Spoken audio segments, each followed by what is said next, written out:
One thing we all could agree on with Oscar De La Hoya is that when he started drinking, he told the truth on Canelo.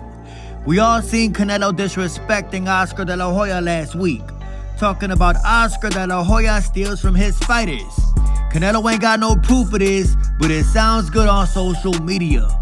Well, today Oscar De La Hoya posted a video of him drinking, wearing chanclas and a Julio Cesar Chavez t-shirt. Check this out. Canelo, I just saw another video where you're still talking shit.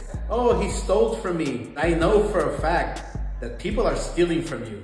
You made Munguia a shitload of money, all because you're afraid of David Benavidez. You're afraid of David Benavidez. You're afraid of David Benavidez. Fuck you. I couldn't tell y'all why this is funny, but I think it's hilarious that you got Oscar De La Hoya getting drunk with his legs crossed, wearing chanclas, talking crazy about Canelo. But what he's saying is right. Canelo only fought Munguia to distract fans from him ducking David Benavidez. Yeah. And I think the fact that he's wearing a Julio Cesar Chavez t-shirt is a subliminal diss to Canelo. You see, an old school Chavez gave a young De La Hoya the opportunity to be great. That's what old school fighters are supposed to do. Canelo refuses to give David Benavidez a chance. Canelo fears David. Because he's a pussy, that's why. And it looks like Tyson Fury is having difficulty suffering that first loss to Alexander Usyk. You see, when a fighter is undefeated for years, when a fighter does not know what it's like to take a loss, he has a hard time dealing when he finally loses. This was Tyson Fury getting drunk at a bar the other day, and it looks like a security guard, a 90-year-old security guard, had to escort Tyson Fury out the bar, drunk as hell. The first thing I noticed was the age of the security guard. How you gonna let a security guard about 100 years old drag you out the bar? This is how you know Tyson Fury was drunk as hell.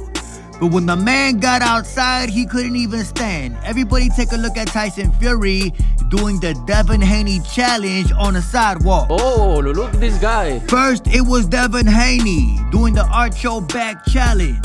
Then it was AB doing the arch your back challenge. Now it's Tyson Fury.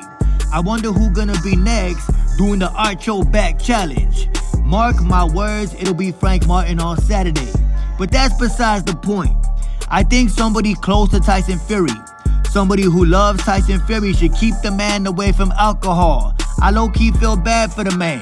Let's all pray that Tyson Fury comes back to reality and wish the man nothing but peace and blessings.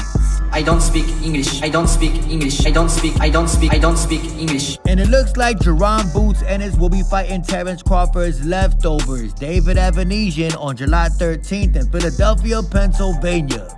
Benavidez is ESPN's number 8 welterweight. He steps in to replace Cody Crowley, a man who pulled out the fight. I think this is a bad look for Jaron Boots Ennis. Why would Boots Ennis looking to be making his own name, yet fighting Buzz Crawford's leftovers? I don't speak English. I don't speak English. I don't speak English. You already know how this is gonna go. Jaron Boots Ennis' performance versus David Benavidez will immediately be compared to Terrence Crawford's performance versus David Benavidez. If Jaron Boots Ennis does not knock out David Benavidez quicker than Bud did, automatically he gonna be called trash. They're gonna say he don't deserve a Bud fight. You know how that goes. Every fight is different, I must say. I think that Jaron Boots Ennis will end up stopping David Benavidez.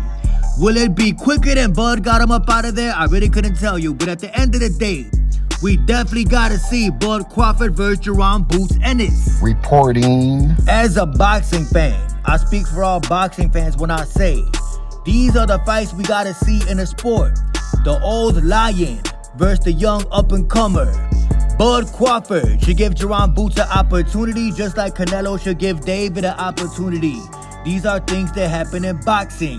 Let's see if the torch can be passed. In my personal opinion, Boots Ennis versus Bud Crawford is the most skilled fight to make in the sport of boxing right now.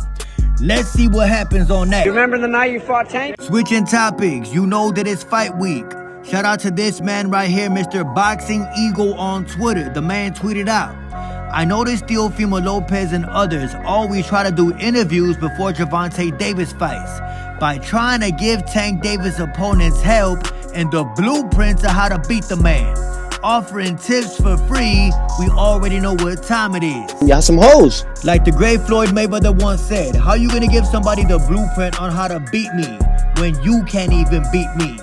If some of y'all could remember, Teofimo Lopez did an interview right before Tank Davis fought Ryan Garcia, and he gave a whole game plan on how to beat Gervonta Davis. Tank Davis ended up stopping Ryan Garcia. What the hell would Teofimo Lopez know about beating Tank when he didn't beat Tank? I say they say everything, but let's fight. You know Gervonta Davis is the face of boxing when you got champions in the sport of boxing trying to give out tips on how to beat Tank Davis. Let's be real. Nobody knows how to beat Tank Davis. There is no blueprint on how to beat Tank because Tank is an undefeated fighter. On top of that, I bet y'all you would never in a million years see Gervonta Davis drop by George Kambosos like Teofimo Lopez would. Horrible fighter. And even if Teofimo Lopez did have a game plan on how to beat Tank, I don't think that Frank Martin is experienced enough to go through with that game plan. Speaking of Frank Martin, Leonard Ellerby tweeted out, "Buddy say he glad Tank accepted this fight.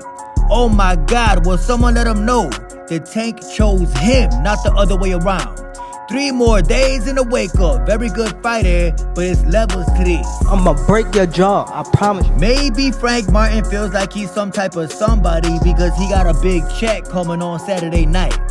Maybe Frank Martin feels like he's some top dog in the sport of boxing. Leonard Ellerby is right.